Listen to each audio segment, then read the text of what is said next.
Hello and welcome back to another video lesson that's going to help you achieve your dreams. It's going to get you through your A-level exams, going to get you to university, get you to where you want to be. Okay, always remember that when you're watching these videos that there's a purpose for it and you've got a reason to be here.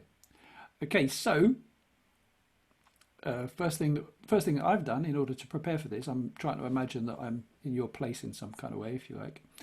I've got my textbook ready here. I've got my textbook available to consult. So that's pages 32 and 33 because we're doing the psychodynamic approach and we're evaluating dream analysis as a therapy, and we're evaluating its effectiveness in this one. I'm going to try and do shorter videos. So I've got that. Also on screen on a tab, I've got the handout, the kind of longer handout on. That goes along with this PowerPoint. Okay, I'd also have, if I was you, I'd have a bit of paper ready to make any other notes that you might want to do. You might want to be thinking again. You want to be asking yourself questions about this and if there's anything that you're not clear about, you want to be making a note so you can talk to me. Okay, right. So let's go. Big picture. Psychotherapists use dream analysis as a way of getting to the unconscious. As we know, Freud called it the royal road to the unconscious. And we need to know if it works. If people who go to analysts who use this therapy, does it actually help solve their problems and help them deal better with life? Okay, so that's the key thing. So you need to be able to know some research on the effectiveness of dream analysis, and you need to be able to evaluate that research. Yeah, you need to be able to say what it means and whether you think it supports or supports or goes against the idea that this is a useful kind of therapy. Right. So have a look on your sheet at the two case studies. There are two case studies that Freud did. Just read the two dreams. Just read the case studies of the two dreams on your sheet. Just see what you think about Freud's interpretations of the dreams. You can pause it for a moment. I'm going to crack on, but you pause it, and then once you've read those, click on. Okay. So you might have thought there's some problems with his method. Some people have said that Freud's interpretations are subjective. That's his way of looking at things, and that maybe another psychoanalyst may have looked at the same dream and interpreted different things from it. And if that's the case, if it's subjective, then we're going to say it's unscientific, because as we know, as we've done in our research methods section, scientific methods are objective. They try not to allow for any room for interpretation. So if one book is 6 centimeters tall and another book is 12 centimeters tall, there's no doubt about that. They're just measurements, and that's very different from what Freud seems to be doing in those two case studies. And if things are open to interpretation, that's going to cause problems. Okay. So looking at those two, case studies that you've looked at, Dora, she saw Freud for 11 weeks, and then stopped after 11 weeks because he was trying to get her to actually agree or accept that she was attracted to the man who had molested her. The fact that she packed in the therapy led Freud to call the case a therapeutic failure, that his therapy had failed. Okay, so this is a very famous case that's often quoted, and in terms of Dora, she left the therapy, so it didn't work in that sense, if you like.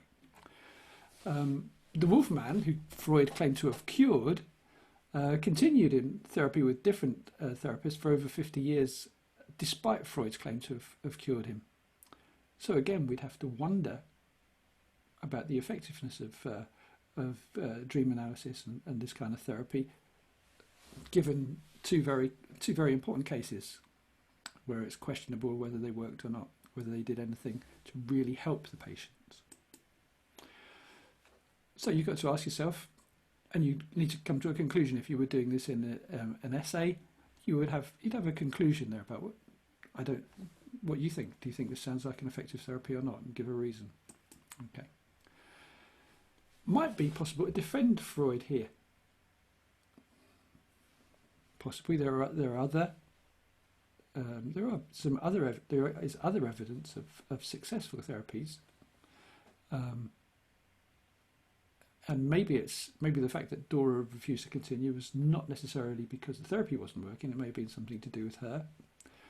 And you've got similar issues with the Wolfman, but you need to think about both of those and then come to conclusions. Okay.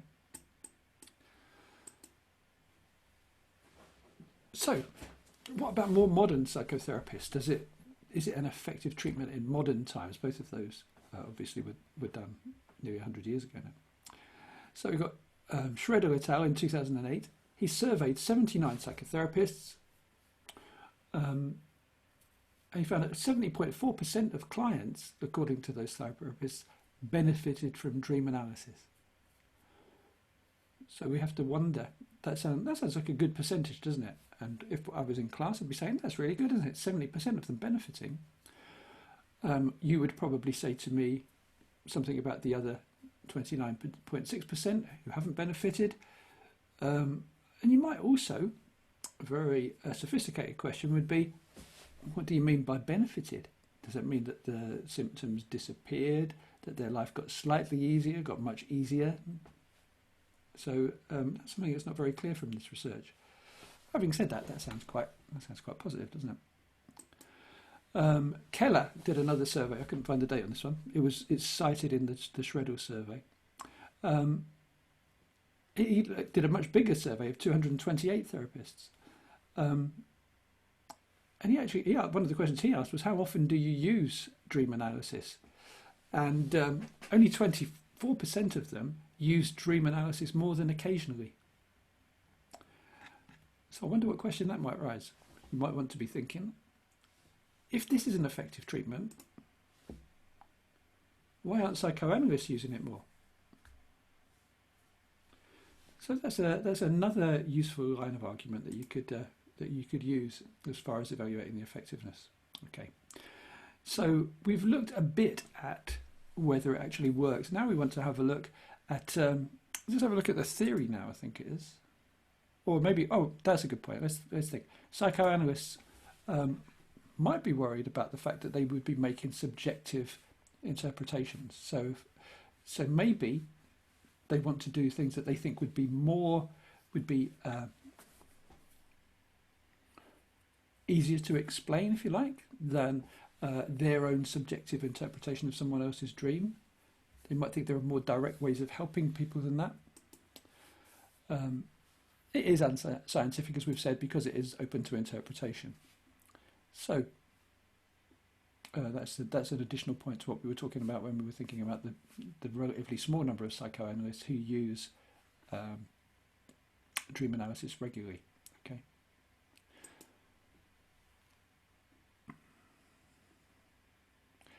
What I'll do for a moment, if I can get it on my thing.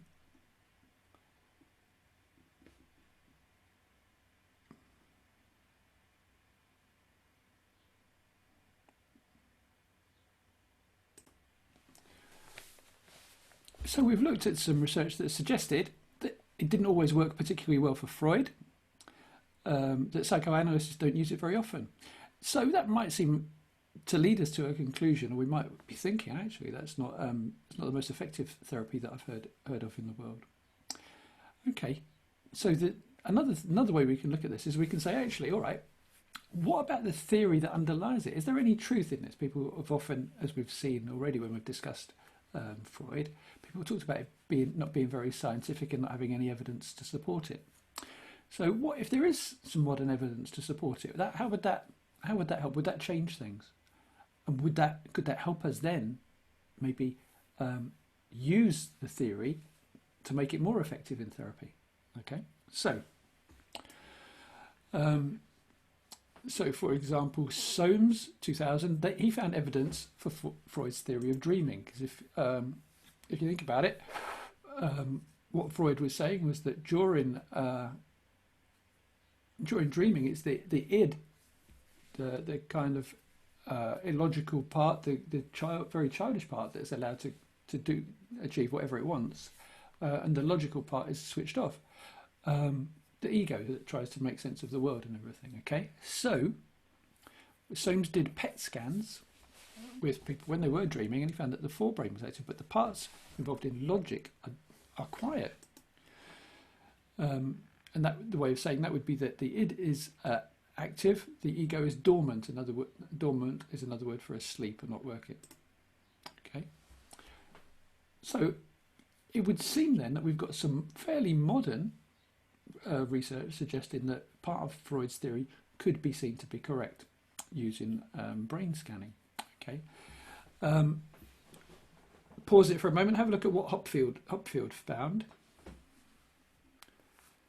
and then come back when you've looked at that. This is all on page 33. Okay, so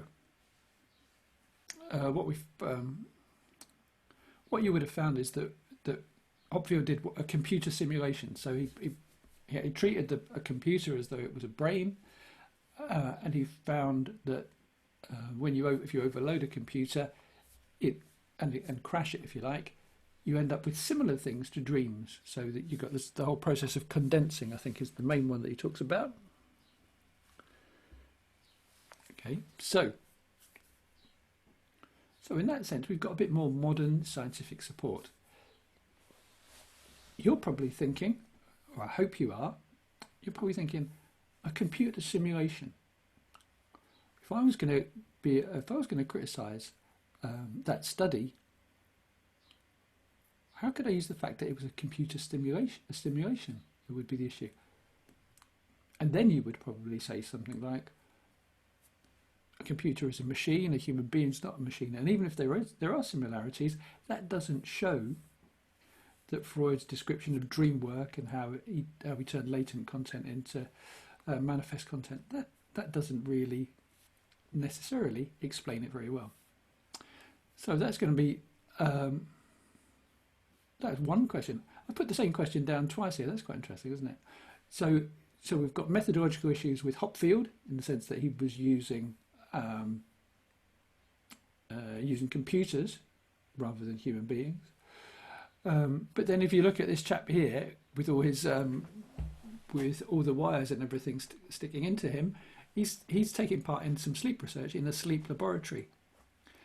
Now we need to ask ourselves questions about any findings from people who are doing sleep in sleep laboratories.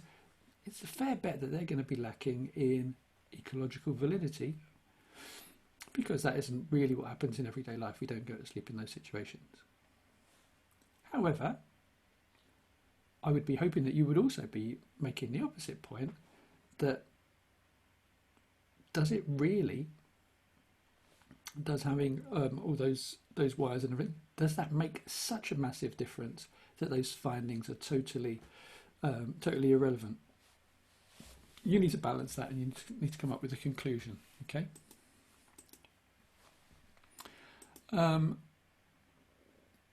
So a way we could sum part of this up is that psychoanalysis has no real scientific backing. There's not a massive amount of evidence supporting theories that we've just seen a little bit. It tends to be subjective and open to interpretation. So there's no real. So it's a really unclear approach to therapy. Okay, if we still don't really know why we sleep and dream, and we don't know what causes our dreams, how can we base a therapy on those dreams? So that would be a good paragraph. Oops, beg my pardon. That would be a very good paragraph to be raising, and it's really important that you try and get your head around that. Okay, if we don't know why we sleep and dream, we don't know the purpose of dreams, if you like, or the functions of dreams, then how can we base a theory on that? Having said that, also, don't forget that we're understanding more and more about dreams every day.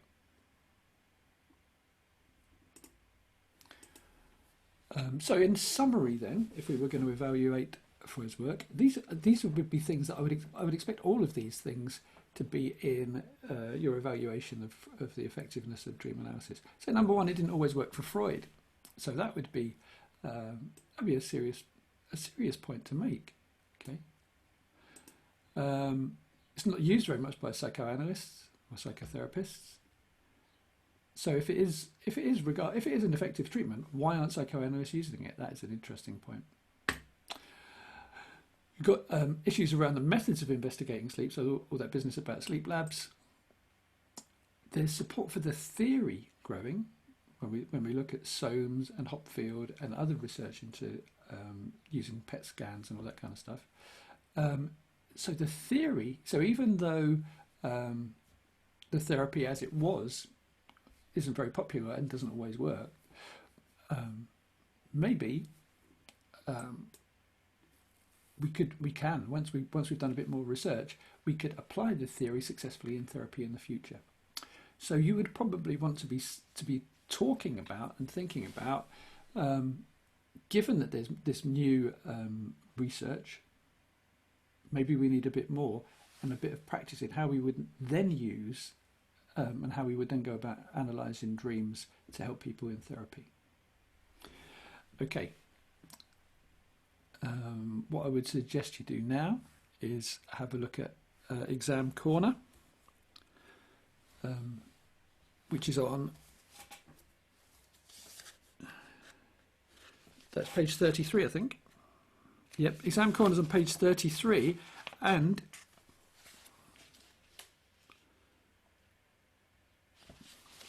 yeah, that would be the useful thing. I'd have a go at one of the questions at the Exam Corner on page 33. Right, thanks for popping in.